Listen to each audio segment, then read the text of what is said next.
not Narendra Modi, I think. Like, दिखना, like हम चाहते तो नहीं है, but I don't know the polls and all. Most probably he will only win. Lack of participation in all the sphere, economic sphere, political sphere, social sphere, cultural sphere, and we have also seen different riots and rebellion in different part of India. I think that's also a huge problem. हवा तो BJP की ही लग रही है, बाकी देखो अब कौन आता है, लेकिन काम तो बहुत सारे कराने चाहिए। कंस्ट्रक्शन बिल्कुल भी दिल्ली में अच्छा नहीं है, और पानी की बहुत वो और इलेक्ट्रिसिटी का बहुत वो। बीजेपी की सरकार जो है वादे बहुत बड़े बड़े करती है, परंतु एक भी वादा पूरा नहीं करती है। ग्राउंडेड मुद्दे जो होते हैं ना, उन पे तो कुछ काम करा ही नहीं। देखो जो मैं बताऊँ आपको, शिक्षा, बिजली, पानी, इस पे काम ही नहीं हुआ है। एक ऑप्शन चूज करने के लिए बोला जाए राहुल गांधी या नरेंद्र मोदी, तो किसको चूज करेंगे? आपने क्वेश्चन ही गलत पूछा है। क्वेश्चन ही गलत है, पार्टिसिपेंट्स गलत हैं क्या? फिलहाल हम दिल्ली विश्वविद्यालय कैंपस में हैं और शाम का समय हो रहा है। कुछ लोग चाय पी रहे हैं और कुछ गर्मी खत्म करने के लिए आइसक्रीम का लुत्फ उठा रहे हैं। तो 2024 लोकसभा चुनाव पूरे देश में चल रहा है और फिलहाल युवाओं से और यहाँ के कुछ स्थानीय लोगों से बात करेंगे और जानने की कोशिश करेंगे कि आखिर युवाओं के मन में क्या है। 2024 में वो देश का प्रधानमंत्री किसको बनता देख रहे हैं, युवाओं के क्या मुद्दे हैं। तो आइए कुछ युवाओं से बात करते हैं। आइए। तो गाइज 2024 लोकसभा इलेक्शंस देश में चल रहा है, आप लोगों को पता ही है, तो उसको लेकर कुछ बात करते हैं। तो 2024 में आप देश का प्रधानमंत्री किसको बनता हुआ देख रहे हैं? I don't not Narendra Modi, I think. Like, दिखना, like हम चाहते तो नहीं है, but I don't know the polls and all. Most probably he will only win. So चलिए, आपने एक चीज़ बताई कि आप नरेंद्र मोदी को नहीं चाहते हैं, उसकी क्या वजहें हैं? किन मुद्दों पर आप ये बोल रही हैं कि I don't want this government to be repeated? as of now, I don't think like there is much about like secularism and representation of youth left in India. So like and वो realization I think मुझे यहाँ दिल्ली आने के बाद भी थोड़ा ज़्यादा पता चल रहा है। तो maybe in that sense, yeah. The next big question that arises here is, if not Narendra Modi, then who? Again, that is also a big problem we are facing nowadays because everyone talks about not Narendra Modi not becoming the prime minister, but there is no one to replace also. Like there is no strong leader in the opposition. Even if we talk about Rahul Gandhi, but I don't think the opposition is strong enough to break the NDA. Candidate seats and all. So again, that's also a big question for us as well, ki whom we have to choose apart from Narendra Modi. So being a youth, what are the demands and what youth of India wants from the upcoming government कि यार कुछ ऐसा हो जाए या कुछ ऐसी चीज़ें अपकमिंग गवर्नमेंट लेके आए कि यार हमको थोड़ी सहूलियत हो जाए, थोड़े हमको बेनिफिट्स मिल जाए यूथ के लिए कुछ। आप कहाँ पे, मतलब अभी आप कॉलेजेस जाते हैं, दिल्ली में आप रह रहे हैं, इट्स अ नेशनल कैपिटल, तो क्या प्रॉब्लम्स फेस करनी पड़ती हैं आपको like daily basis? I think after it's a recession kind of thing. अगर हम graduation भी कर रहे हैं तो there aren't many jobs left for us, and even if you're graduating from IITs and IIMs, I think I'm getting to hear कि alumni भी job दे नहीं पा रही है. So in that sense, I don't think there is a bit of a future for us in India as youth, and I think even most of my friends and all of our classmates are planning to go abroad because they don't find their career flourishing in India. Vote दिया आपने या vote देंगी? Actually, my constituent is not here. कहाँ पर? It's in Kerala. Like It is in Kerala. तो इस बार I couldn't vote, but I have voted like इससे पहले. Yeah. तो आपका क्या है कि यार नेक्स्ट सरकार किसकी आनी चाहिए? कुछ है दिमाग में किसी का नाम? I am not sure about that. Only thing is I don't want the current government to preside. Otherwise, if the opposition is if they are like planning have good demands, if they are like keeping up the demands of the public, then I'm okay with any government or any party coming forward. Thank you so much. तो भाई फिलहाल ice cream के मज़े ले लिए हैं, गर्मी का सीज़न है, ऑब्वियसली आइसक्रीम तो बनती है, शाम हो गई है, तो वही सेम सवाल मैं आपसे करना चाहूँगा। आप यूथ हैं, यूथ के क्या मुद्दे हैं, यूथ किस मुद्दों पर देख रहा है कि यार देश का अगला प्रधानमंत्री या प्राइम मिनिस्टर जो भी बने कुछ करे हमारे लिए? Before you continue, can you please translate that in English because I don't know Hindi. Okay, you don't know Hindi. I'm asking whom you are seeing as a next prime minister of India in 2024, and what are the issues of youth currently here in Delhi, in India? What are the issues that are faced by the youth on a daily basis? I think as she said, unemployment. I think the rates are it's increasing, and it is really fearful because there is. I think the not just in India, but because the whole world is facing recession right now. So unemployment is a great issue. I mean, it's a terrifying issue actually, and other youth problems, I guess, lack of participation in all the sphere, economic sphere, political sphere, social sphere, cultural sphere, and we have also seen different riots and rebellion in different part of India. I think that's also a huge problem, and I don't know how many even the youth. I don't know how many of are aware of that such issues which we are being faced on a daily basis. Have you voted or are you going to vote? I think my constituency is also not Where is your constituency? Kerala. Your constituency is as also same as hers. So who is the most eligible candidate for the Prime Minister post as for now in India? I can't see anyone right now. Even talking about the Indian alliance, I don't know how much trustworthy they are, the alliances, right now, because if even I can't vote because I won't even the day has passed and I was not able to go there and vote to cast my vote. So being here and those who aren't voted yet or who are decided to vote, just I want to say that vote wisely. It's not about electing the right person. Maybe the right alliance or the right participation can somehow rescue us right now, I guess. So vote wisely, and if you think that voting a minor party or the major party isn't the right thing, maybe voting the, I don't know how to articulate this. If there are three options, I'll give you three options. One is Narendra Modi, other one is Rahul Gandhi, and the third one is Arvind Kejriwal. So you are going to choose who and why? Arvind Kejriwal, seriously, is he participating for Lok Sabha election? Is he participating for Lok Sabha election? Yeah, Aam Aadmi Party is participating on 4 Lok Sabha constituencies in Delhi. Yeah, and one in Chandigarh. So they are in Lok Sabha. I'm not aware about the activities of Aam Aadmi Party here because I haven't seen anything. It might be visible, but I haven't. Maybe I couldn't see anything, so I'm not aware of that. So if in Rahul Gandhi or Modi? Tough question. It's such a dilemma. Don't put me there. But still, I guess maybe Rahul Gandhi. If you ask like better option, I guess I can't see any other option than Rahul Gandhi and Narendra Modi. Okay. तो कुछ और लोग हैं यहाँ पर, शाम का समय है, कुछ लोग खा रहे हैं, तो उनसे बात करेंगे. तो गाइज थोड़ा सा आप लोगों को डिस्टर्ब कर सकता हूँ प्लीज़. 2024 लोकसभा इलेक्शन देश में चल रहे हैं, आप लोगों को पता है. तो देश में किसकी हवा है और आपको क्या लगता है कि अगला प्राइम मिनिस्टर ये होना चाहिए और यूथ के ये मुद्दे हैं, ये काम करेगा? अगला प्रधानमंत्री किसको बनता देख रहे हैं और क्या मुद्दे हैं यूथ के? तो घबराइए मत, खुल कर बोलिए. बीजेपी के चांसेस ज़्यादा लग रहे हैं इस बार, क्योंकि पॉलिटिक्स का बहुत सही किया उन्होंने. केजरीवाल वगैरह को तो सबको जेल में डाल दिया, तो उनके अपोजिशन में कोई बचे ही नहीं. तो there is no competition about this.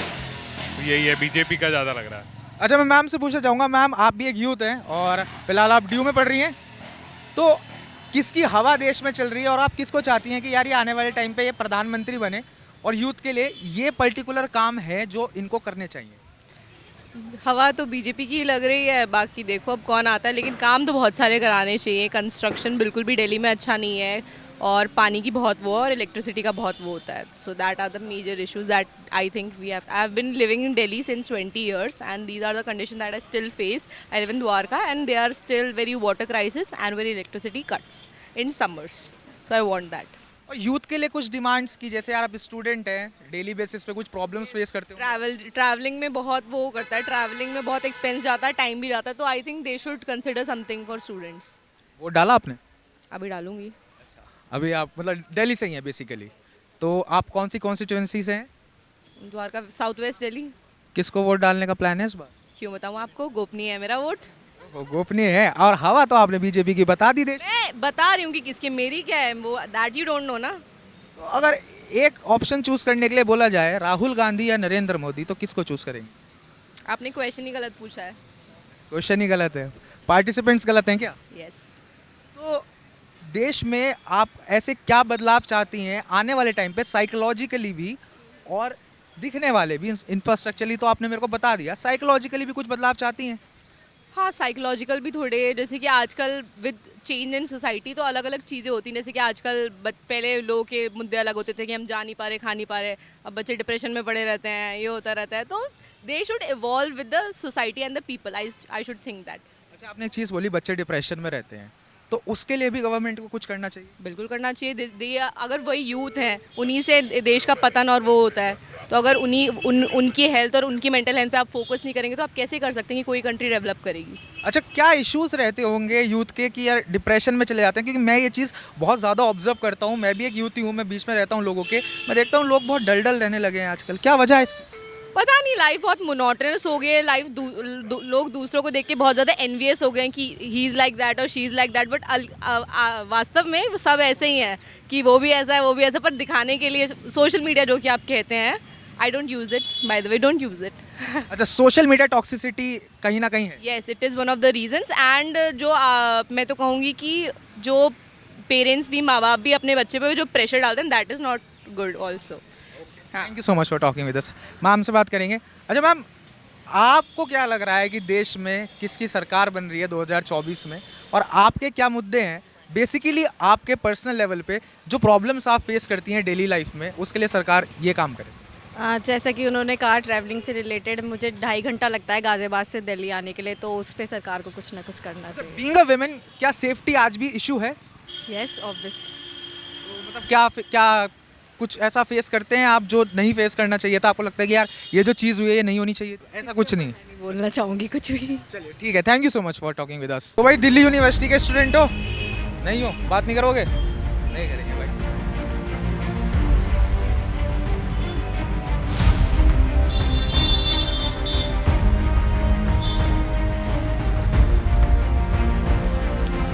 तो यहाँ पे कुछ लोग हैं, शाम को गर्मी से निजात पाने के लिए ठंडा पी रहे हैं, तो भाई से बात करेंगे। 2024 लोकसभा चुनाव पूरे देश में चल रहा है जी।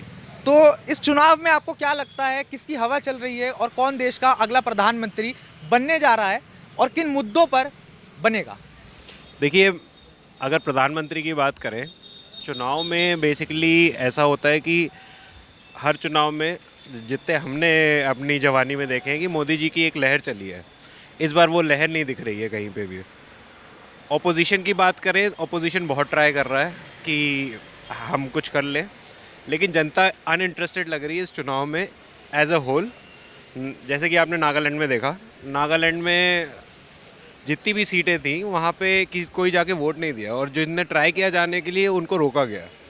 तो दिस शोज़ कि देश में आज ऐसा माहौल बन गया है कि लोगों को बहुत ज़्यादा इंटरेस्ट नहीं है जाके वोट डालने में या फिर चुनाव में। आपका इंटरेस्ट है वोट डालने में? नहीं, बिल्कुल बिल्कुल मेरा है। तो आपके हिसाब से किसकी सरकार बन रही है? मेरे हिसाब से तो सर, अगर ओवरऑल देखा जाए तो बनेगी तो एनडीए की ही सरकार, लेकिन सीटों में काफ़ी गिरावट आएगी। अच्छा, सीटों में गिरावट आएगी। और ये क्या मुद्दे हैं जिनको लेकर आप कह रहे हैं कि सीटों में गिरावट आ सकती है? कौन सी मुद्दों पर सरकार फेल रही है?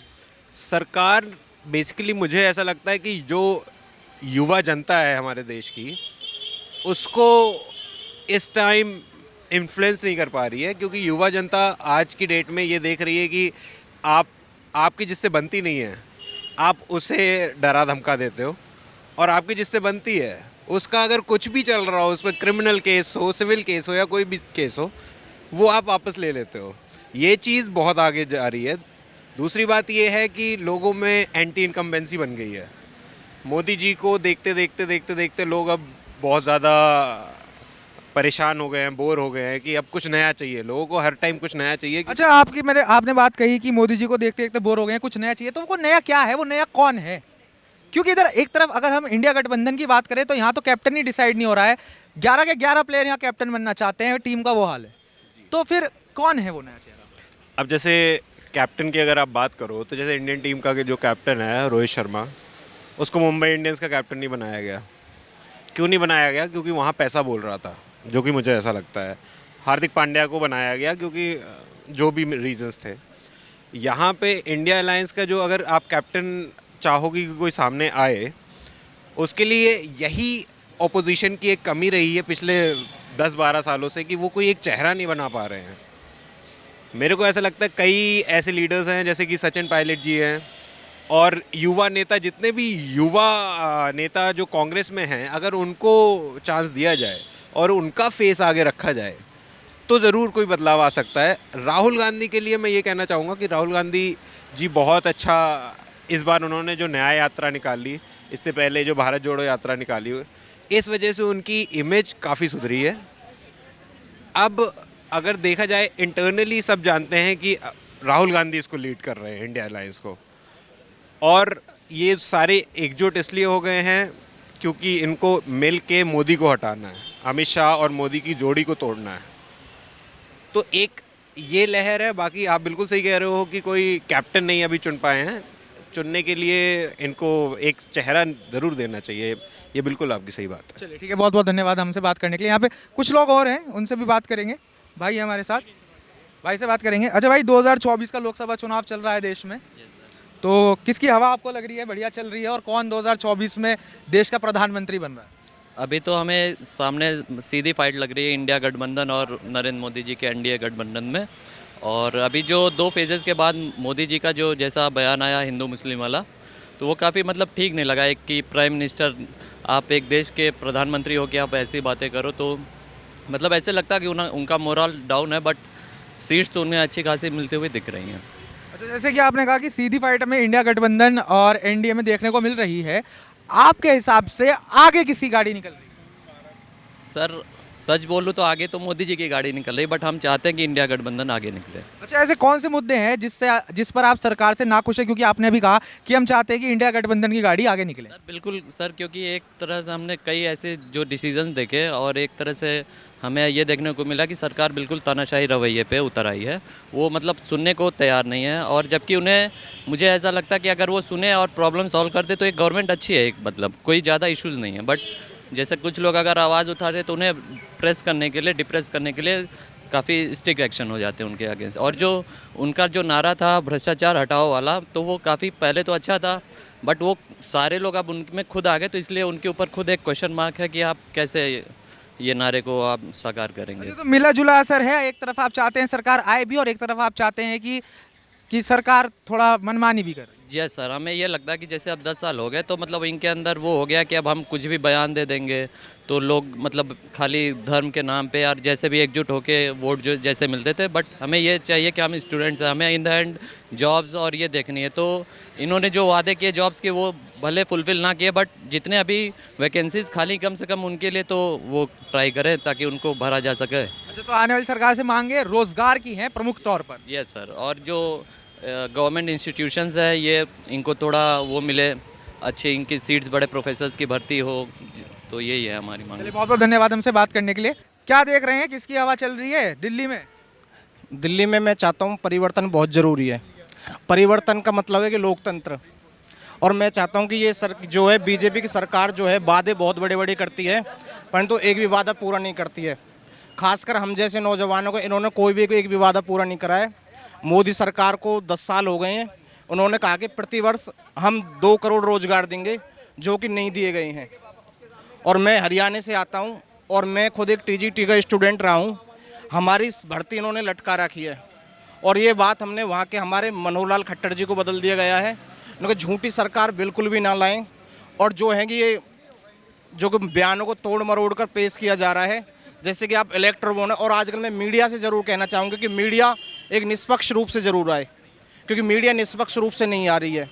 क्योंकि पिछले 10 सालों में मैं कांग्रेस का समर्थक 1% भी नहीं हूँ, पर पिछले 10 सालों में मीडिया निष्पक्ष रही थी। चाहे वो आंदोलन अन्ना हजारे का रहा हो, चाहे वो बाबा रामदेव का रहा हो, मीडिया ने उसे निष्पक्ष दिखाया। और जनता ने क्या करा, परिवर्तन की राह अपनाई और हमने मोदी जी को लाए। परंतु मोदी जी ने अब क्या करा है, मोदी जी जो है मुद्दों से भटकाने की बात करते हैं, मंदिर मस्जिद की बात करते हैं। मंदिर बनना बहुत अच्छी बात है, परंतु रोज आप चुनाव में मंदिर मंदिर करोगे, कहाँ तक चलेगा? अच्छा, बड़ा सवाल यहाँ पर ये उठता है कि अगर नरेंद्र मोदी नहीं तो कौन? हाँ, नरेंद्र मोदी नहीं तो कौन?